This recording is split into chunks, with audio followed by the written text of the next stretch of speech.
Hello everybody, this is Boldly Gamer 1 and CaptainTurbo, and welcome back to Let's Play Green. In this video, we're going to go through Hydrocity Zone. Actually, it's Hydrocity. Oh, I've always pronounced it Hydrocity. I used to as well, but I think it's technically called Hydrocity. It's just common misconception that it's called Hydrocity Zone. Oh, so this is kind of like another one of those fake outs in a way. Yeah, it's just one of these. Like I say, it's not a big deal. I think it is canon-wise Hydrocity, so it's not a big deal anyway. Alright.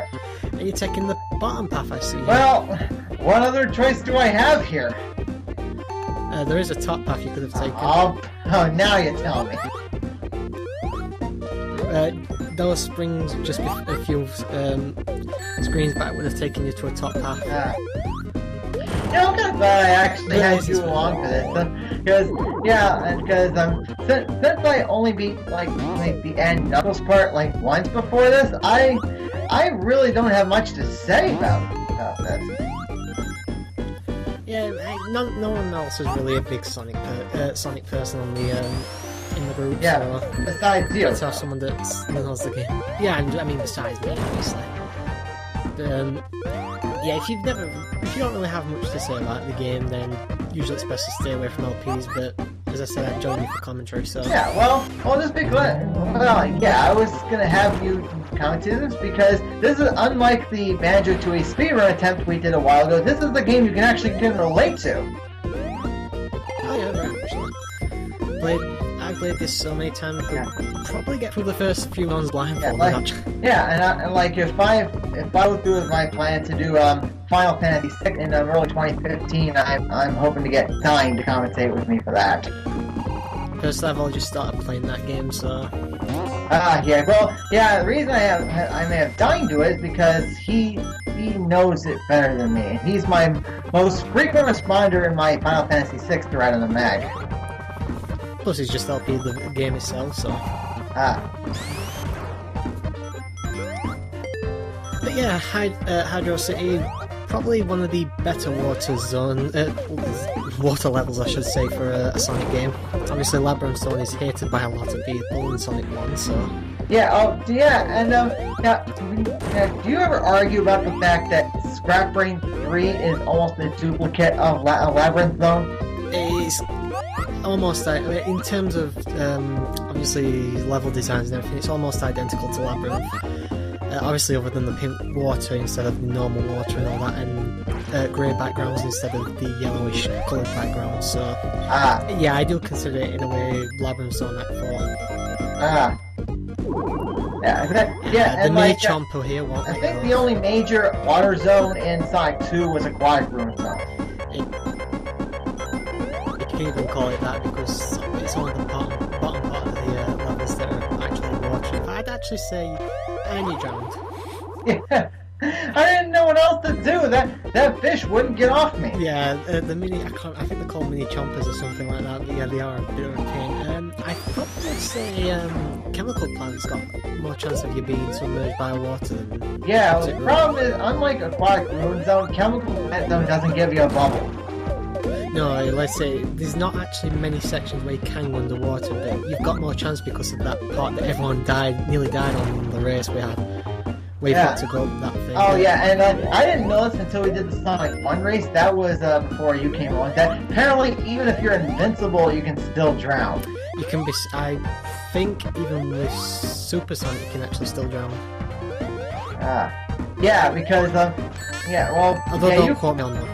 If you ever see like the best moments from the Sonic 1 race I picked out, then one of the moments is me inquiring about that. I've not only seen the best of, that's the race that actually convinced me to join the channel.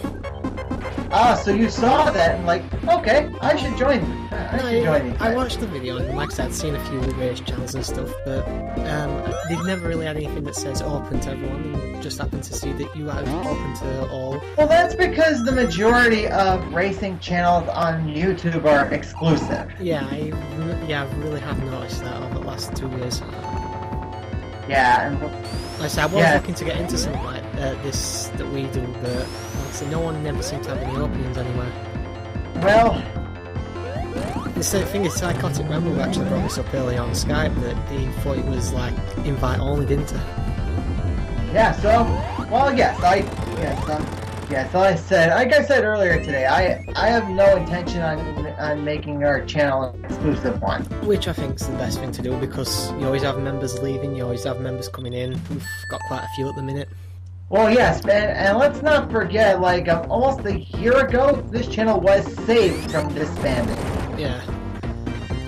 I mean, when I came, the only two there was you and her, so... Yep, only two potential members at the time, so yeah, if it wasn't for all these people who were joining, the channel would have been over, like, less than about 10 months ago.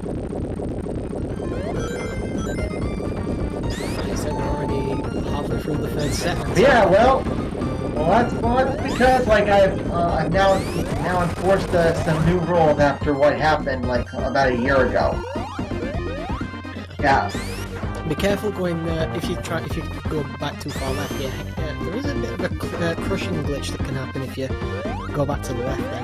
Yeah, I know. So okay, as I was saying, so like after the Banjo-Kazooie race was over, we had about 2 months where at least where we with no race recording. So yeah, because I was so insistent on like anyone that like wants to be available, well, we'd have to work around everyone's schedule, and it was difficult at the time because one of our racers had a job in the evening, while the majority of us like, would work during the day.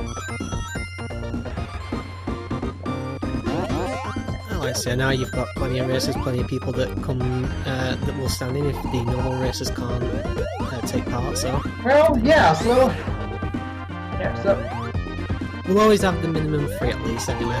Yeah. Well, of course, yes. So yeah, with more people in our Skype chat room, like yeah, we'll have a better chance of having people who are available. We're getting close to another drowning, then, weren't you? Yeah.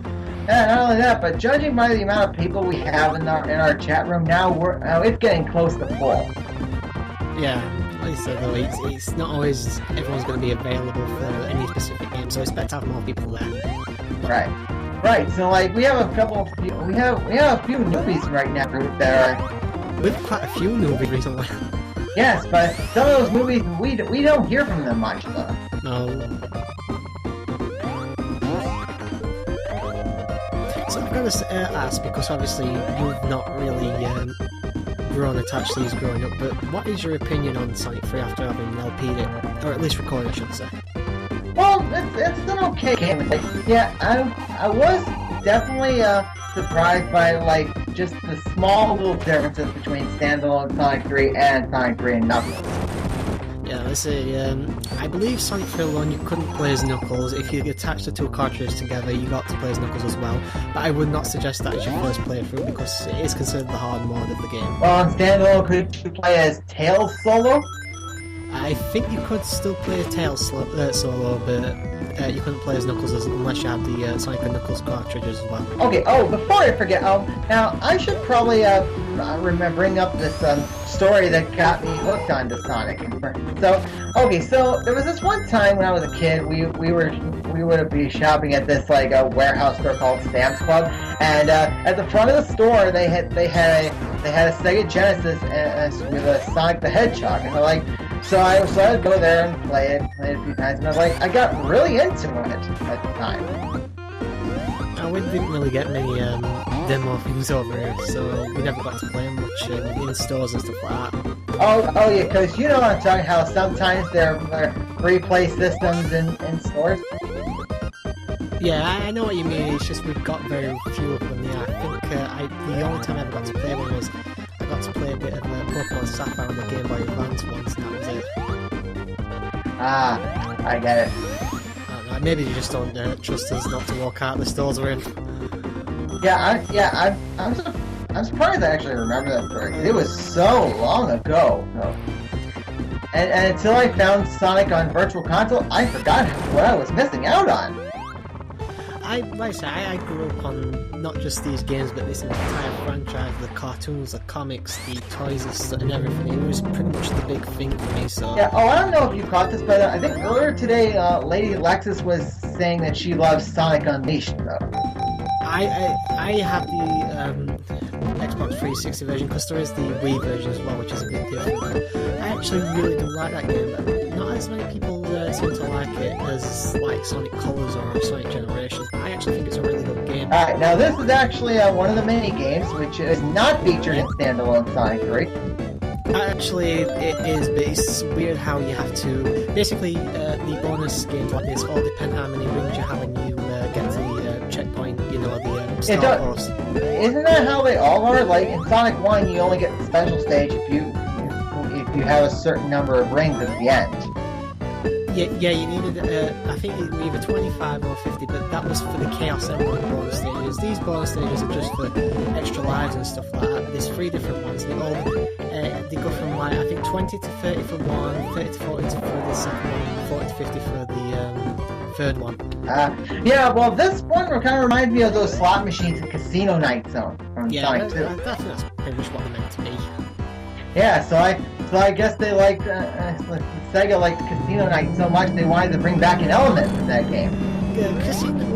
Pinball and casino type themes have been a main staple for the Sonic franchise, in terms of level designs anyway. I mean, it's just one of those things you expect with Sonic Nights, like you'll have a winter zone, you'll have a desert zone, and more than likely you'll have some kind of casino zone. It's just one of those things that you expect these days. Alright. This can actually be a hard boss, and especially as Knuckles, because Robotnik does not actually come towards the water like that, so... Oh, good to know. Just a bit of trivia. Here's the thing, I actually got this on mute, so I can't listen, but I know this soundtrack back to front that I can actually play it in my head. Oh, yeah. And obviously, I don't know if anyone's ever if you've ever brought it up before in your Sonic 2 LP, because I did watch that, but I can't remember, but if you've got a second controller, you can have someone else control Tails. Oh yeah, because Sonic 2 does come with a multiplayer mode. No, I don't mean just multiplayer, even in single player, right now you could have a second person take a second controller and control Tails. Actually, I think I did bring it up when we did the race. I can't remember. I haven't since I watched the race. I have watched LP, like I said, but it is actually quite helpful. Definitely more so here than Sonic 2, because those Chaos Emerald stages were a pain if you had Tails with you. Did you actually attempt to get any of the emeralds, or at least show off the stage themselves? Oh, I'm not trying to get the Chaos Emerald, because like they don't really do much different than how you would play the game normally. Not exactly like say, if you get all 7, or technically if you want to do it for Sonic 3 and Knuckles it's 14, but if you want to get all in, obviously you get Super Sonic and you actually get the final true ending and the final stage, which is Doomsday Zone, which you will not get without all of them. Well, I say, if you're not particularly interested, I won't probably going out your way from. Alright. Even I can screw up on those lights.